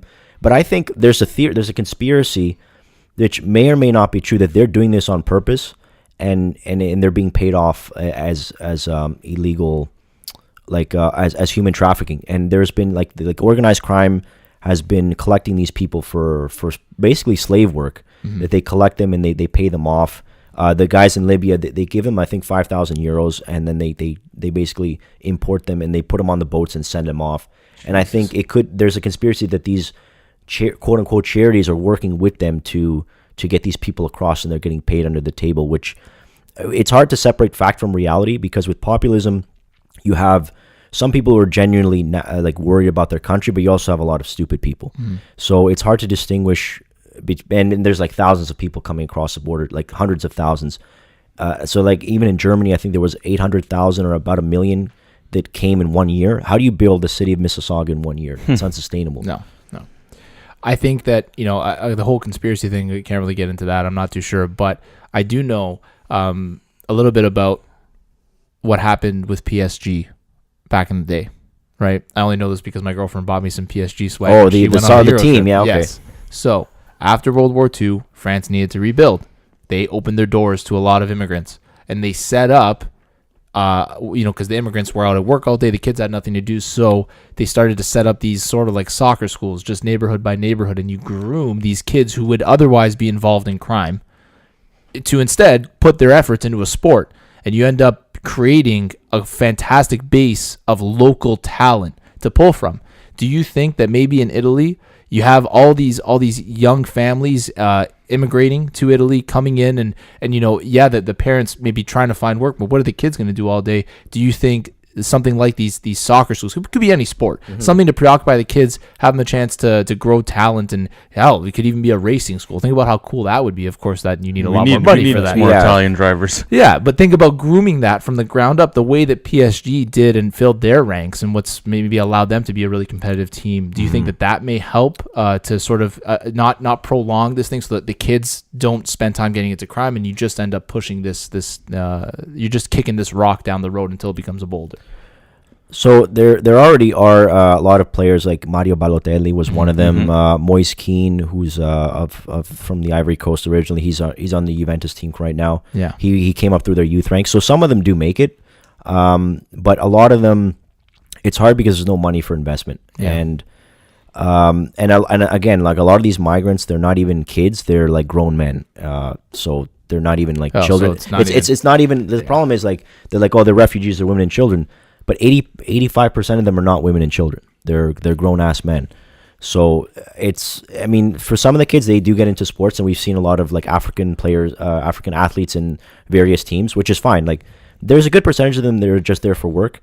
But the problem is you don't know who's there for work and who's there to cause trouble, because there's been, a lot of them push drugs. There's been a couple of high-profile cases where they kidnapped a couple like teenage girls who were addicted, and like drugs and alcohol is a huge problem in Italy in general. Like I'll tell you this one funny story, and I think I told you earlier last year, but I'll tell this for everybody. Like the way they set up like nightclubs and stuff like that. Like there's no like here that you get carded and whatever.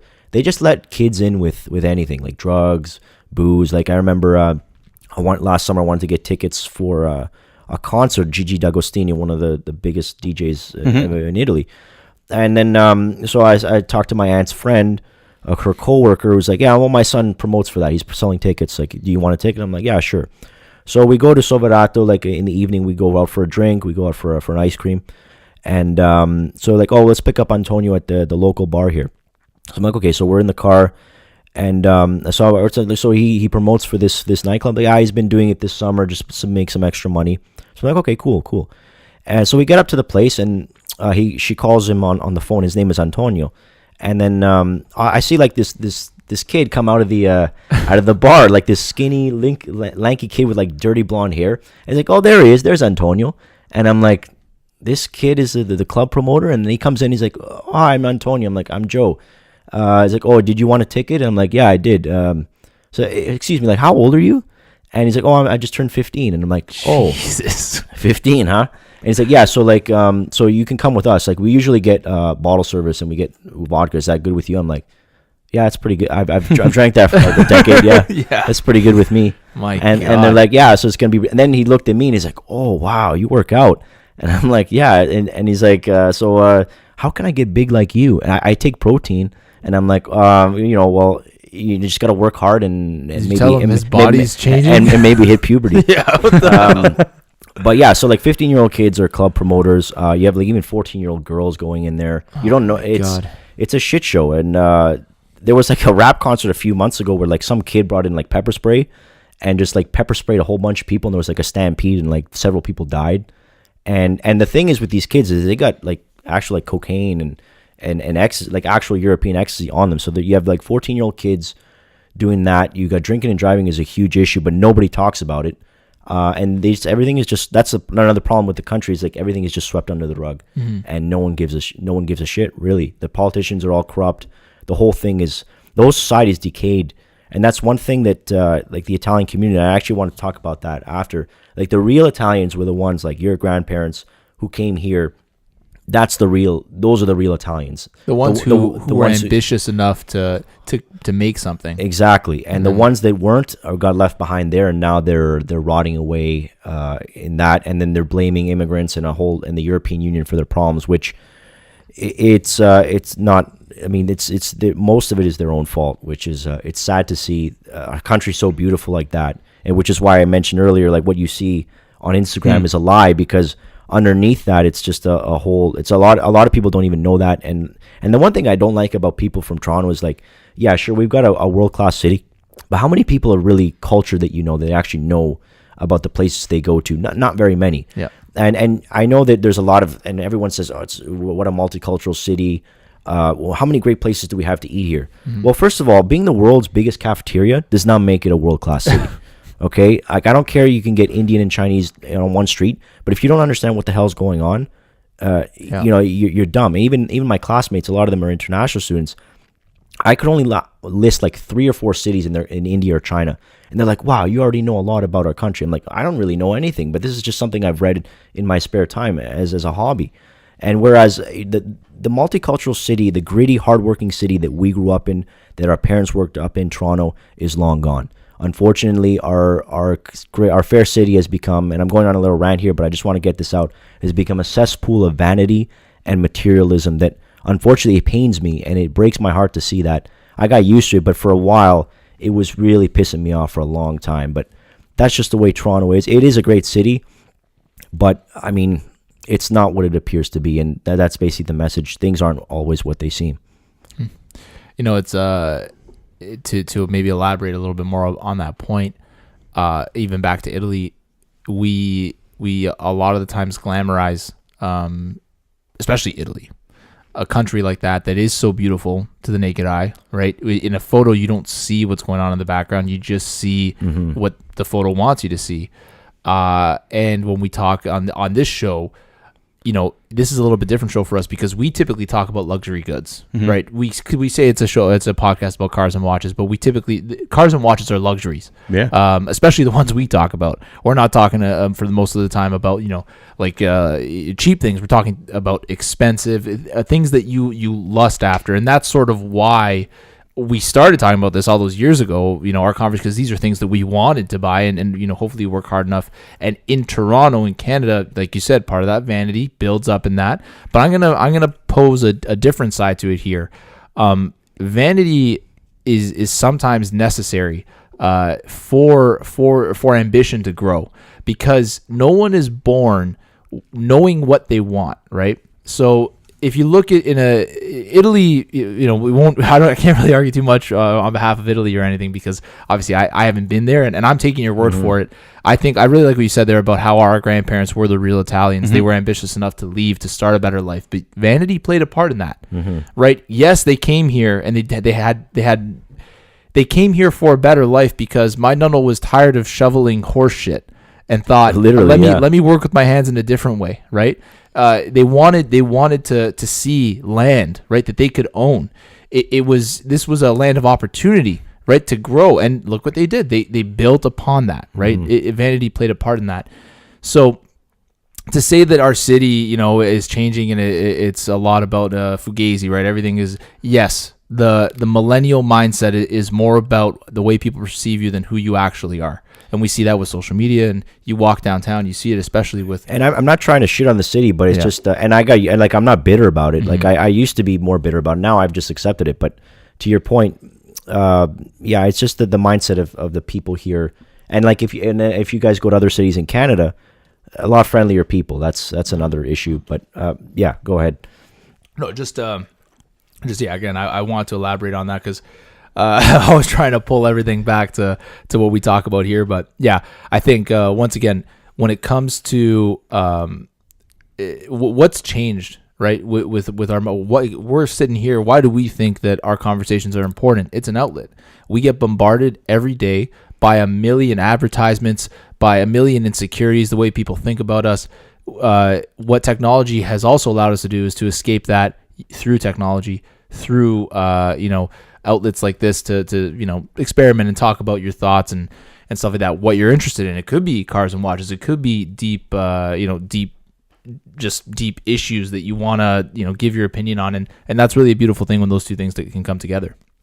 But to bring us back from the tangent, which obviously Anthony is so good at doing, Which you've gone pretty far off the... We've really gone off the track on We this typically, exactly. Much like you earlier today. We typically just go into the sand, but you brought us off. We were on the highway going back home. Right? Now we're coming back to the track. We went off the Autobahn into the Bavarian forest. Exactly. We were gone. But we do talk about one other thing on the show. It is watches. So maybe we'll talk a little bit about that at this point. We typically do a complimentary wristwatch check. I just did want to say one thing, and then you guys can go on watches. Like in terms of the Italian community, one thing that I'm very proud of being Italian, of course. And one thing that I really want to do going forward in the next couple of years is kind of trying to bring back that community. Like now, like the major pillars of our community, they're all very old now at this point. This we're talking 50, 60 years ago, and like there was a moment when. The few times that I go to church, I always go to the Italian mass to try to bring that culture back, and I see like the old Italians there, and I think about my own family, and then what we accomplished over the years, and I kind of say to myself, it'd be heartbreaking and to see our culture disappear from the city, because we had arguably, and I'm going to say this biasly, we had probably the biggest impact of any ethnic group in the city of this city. And to see that die away, and I look at that, like I don't want our culture to die. I'm not going to let the culture of our people die. That won't die with them. It won't be our legacy, and I owe it to them, to my family, and to our nation that I have to bring back the Italian culture back. So I plan on trying to step up the game, because I'm one of the few people that can actually speak Italian and try to bring that culture back. So I owe it to them to do that, and we won't go quietly. Let's put it that way. Starting a revolution here. What's the Italian for revolution, Joe? Revoluzione. Revoluzione. Yeah. There you go. Holy, look at Anthony. I know. I've been learning. There's two people here that can speak Italian. You speak a fair bit of Italian. No, I can understand. Alfa Romeo. When I edit this video, the entire time you're talking, I'm gonna do a black and white, and I'm gonna put like a little cigarette in your hand, and maybe like a thing of scotch in front of you. Yeah, a Vespa. Yeah, just like I can't speak Italian. It was some classical music in the I background. can understand more so. Really? But I thought that's better than Centro Scuola. The 3 or 4 times. Centro Scuola is not. Oh my god, that was sorry, a glorified vacation. That's not. They don't do anything. You bro. get a little bit of understanding. No, I don't know. My girlfriend led the Centro Scuola a couple times. But she speaks Italian. Yeah, but that was all part of it, right? She did that before. The kids don't care. Okay. I was one of the kids, but I mean, don't care. The rest of the girls there, sorry, but you just let's get some pizza. But especially wine, because that's the elixir of life for them. So yeah, that's true. Okay, but now we are going to move into watches just briefly. I know, Joe, like you're not a huge watch nut, but you did wear a watch today, so we want to talk about that. We typically do a wristwatch check before we talk about watches, so we'll start with Mikey. We'll come this way around the table. Yeah, sure. Mikey, what you got? It's an Italian watch, everyone. Look at that! Boom, boom, boom! Holy. Transition time. Well, I was gonna do I can't do sound effects with my. It's the PAM 380. We all know Panerai about it. PAM 380. Yeah. Joe, you'd be proud to know that that has a Italian heritage, naval heritage, spewing through its guts. Beautiful. Yeah. So actually, see how it's very visible, right? With the massive indices and the massive numbers. That was the aesthetic of the Italian dive watches back in the day. And there's if you do ever look up Panerai online, you'll see some great photos of Italian naval, or what do you call them? Italian Marines in World War II riding little underwater Vespas. It's actually hilarious how they funny. built. You should put a picture in that in the pot. I will. I will put it right up here, right on top of my head. Or maybe right over Mikey said that's the way we put the photos. But basically, what they would ride, they built. You see a submarine, right? A submarine relies on ballast to allow it to sink and rise. So imagine you have a submarine, but you don't put any people in it. You shrink it down to 1/10 of its size, and you straddle the submarine like a Vespa. And you ride it through the water. I thought you were going to say something else, but okay. Or like a save a horse, ride a submarine. they were out of Florence, and they're still there. Yeah, they're still pumping nice. away. Now there's a lot of controversy around if they're overvalued or whatever it is, but there are a lot of Paneristas out there, Panerai fanboys. Yeah. Also, do you know what they used to do when they rode those submarines? they used to sneak up and plant bombs on Yeah. on the boats. Yeah. So literally the skeeviest thing you could do on an underwater Vespa, you're just like, fuck you. Yeah, boom. Like a Mario Kart. Joe, what have you brought for us today? I brought a Cronin Son watch, an automatic watch. The one that doesn't have a battery, so you got to wind it up. So as a we'll call you like an amateur watch collector because like you had some interest I don't in really watches collect. to- I mean, I have another Armani one, Yeah. but the strap broke, so I got to get another one. Yeah, and you know what I find when most people who again, because most men have a watch, right? Like Sure. it's something that it's like sort of a rite of passage. You buy a watch, you wear it, especially if you're going to go out or something. You want to, Yeah, as an accessory. Yeah, exactly. It's sort of like jewelry for men. But a lot of people, I know a lot of people, their first watch, even my first proper watch, like that I spent money on, was an Armani watch. Same. Because they're very popular and Yep. and they look very cool. Now, where did you get this one? So I bought this on. So I was looking for one of these because I thought it was cool with the gears. You wanted an automatic? An automatic, yeah. Yeah. And I thought it was really cool. So I went on Amazon. Mm-hmm. This one looked good. It was in the right price range. Mm-hmm. And yeah, it just did a nice leather strap, and I liked it. I'm gonna pull it up here. I mean, we are recording in 1080, but it is a GoPro, so it'll be kind of hard to see. But you can see the display case back, and it is it has a what is this called again? Skeletonization on the dial. Yeah. But what this represents, so because we are self-proclaimed watch enthusiasts, and we talk a lot about fashion watches. And this is the definition of fashion watch. This is a watch meant to appeal to a vast majority of people, and it's sort of like its appeal is like what you said. The intricacy, the skeletonization. That's what people are looking for. And typically on this show, at least me personally, I've been known to shit on fashion watches. Since then, I've learned. This is the thing. I bought my fashion watch, my original grain, before I started really getting into watches, and it's what led me to dip my feet into that water. And over the last few months, I've kind of changed my view on watches like this because this watch is a stepping stone. It's what gets it's the style that gets you into watches. Now, you said you don't wear this that much that often anymore. No, I mean when I go out, yeah, but Yeah. day to day, like I look at my phone. Yeah, for exactly. I wear a watch every day, and I look at my phone. You guys are both living in the pocket watch era. That's fine. My theory is this: we will always. Wearable technology is always the future. So I mean, pulling out my phone, I try not to anymore because that's the pot. But you know what I like wearing a watch for? Because like you can just look at, like, not to stand awkward and alone. You can just look at your watch as if just for those few seconds, and then you can escape from the situation that you're in. Exactly. It allows you that. It's what people use the phone strategy for, but yeah, it's a much quicker way of doing it. But I gotta say, it's got a Navitimer vibe to it because it's got that notched bezel. Oh yeah. Which on the Navitimer, this moves as well. So this is actually, the Navitimer. I'm not sure if people know this, but the Navitimer is actually a computing watch.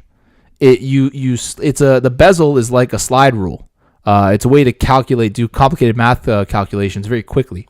So that's actually what this is for as well. Mm-hmm. You're supposed to use the hands, which on this watch, it's sort of form over function because you can't actually see the hands that well. Mm-hmm. But you use this rotating bezel as a slide rule to calculate time. So I think that they were definitely going after a Navitimer vibe here. You can even see the font's a little bit like Breitling font, and of course we're going to put an actual image of this watch up in the corner of the screen so you guys can see it. But yeah, what this means, I think, and what it should mean to a lot of enthusiasts is this is a watch that gets you into watches. And I mean, what did you say? How much did you pay for this? Like $57. $57.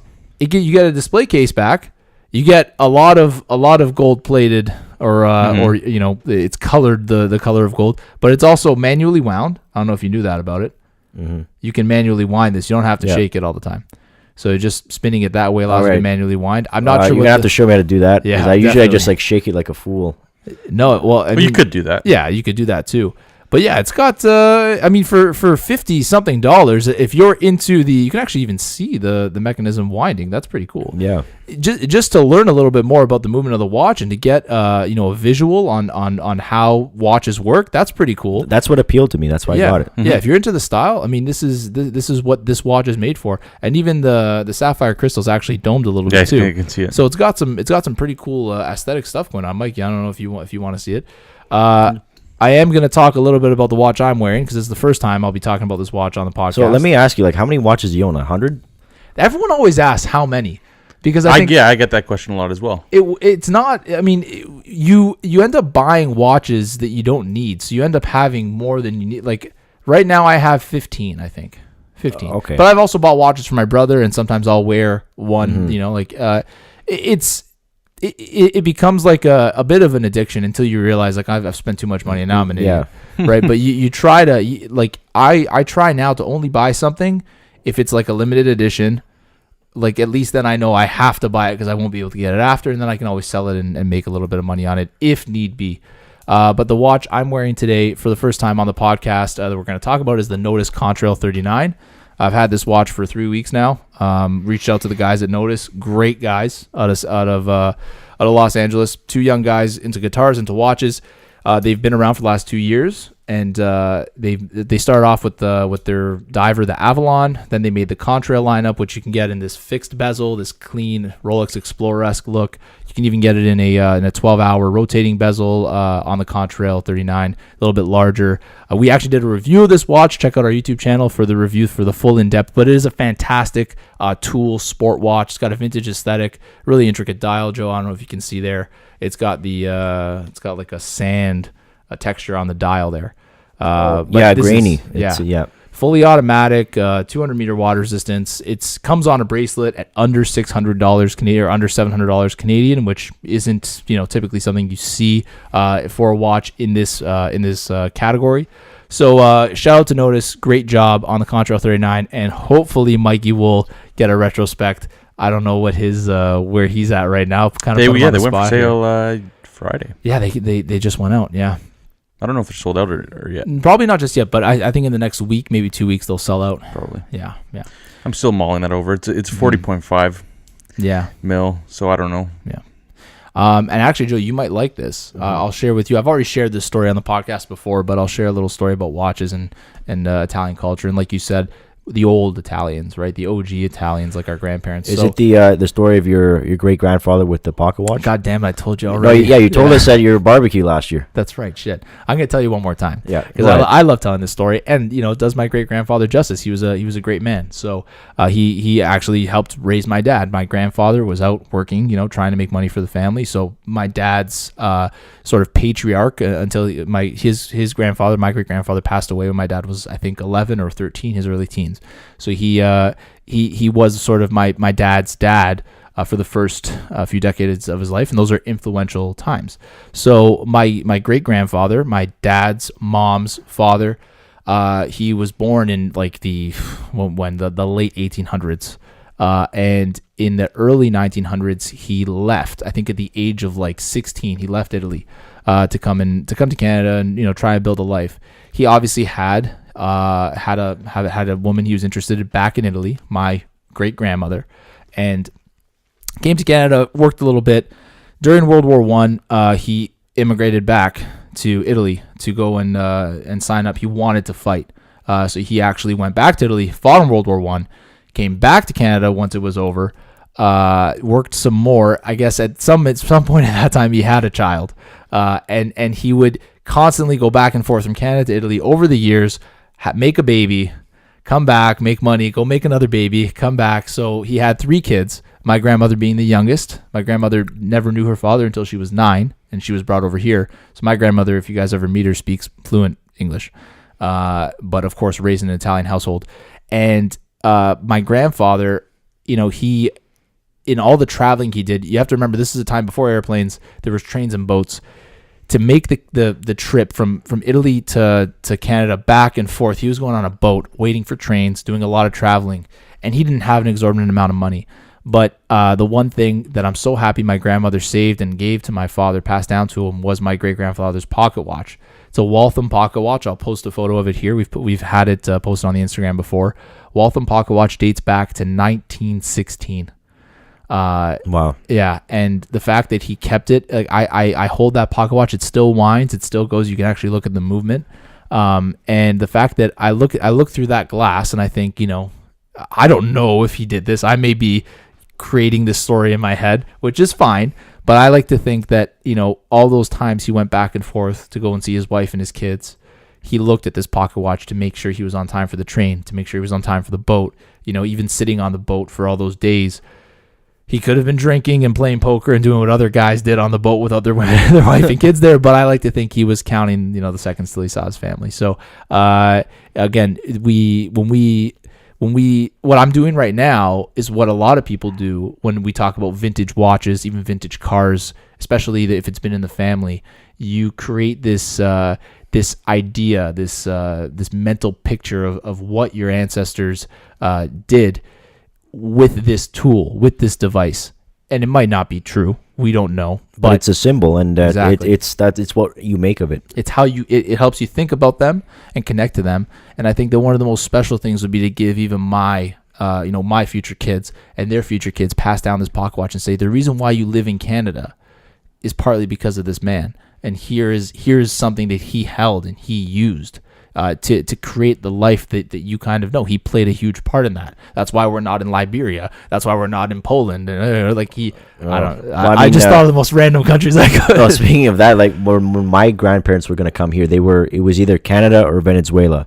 And I'm glad they picked the Canada. Have you seen what's happening in Venezuela recently? Oh yeah, it's bad. But not to be offensive or anything. Obviously, our thoughts and prayers are with all the people in Venezuela. Yeah. It's very bad over there right now. But overall, I think it was a good decision. Definitely to come a good here. decision. Canada, I think, is a fantastic country, despite the way you feel about its greatest city. I am a proud Torontonian, but you're a bigger Torontonite than I am. Yeah, I mean, but that's the reality of it, and I mean, the city will evolve, and obviously, yeah. But I mean, it's great that you associate that with your grandfather, your great grandfather, and yeah, just keep it dear with you, and it's great that you have a special thing.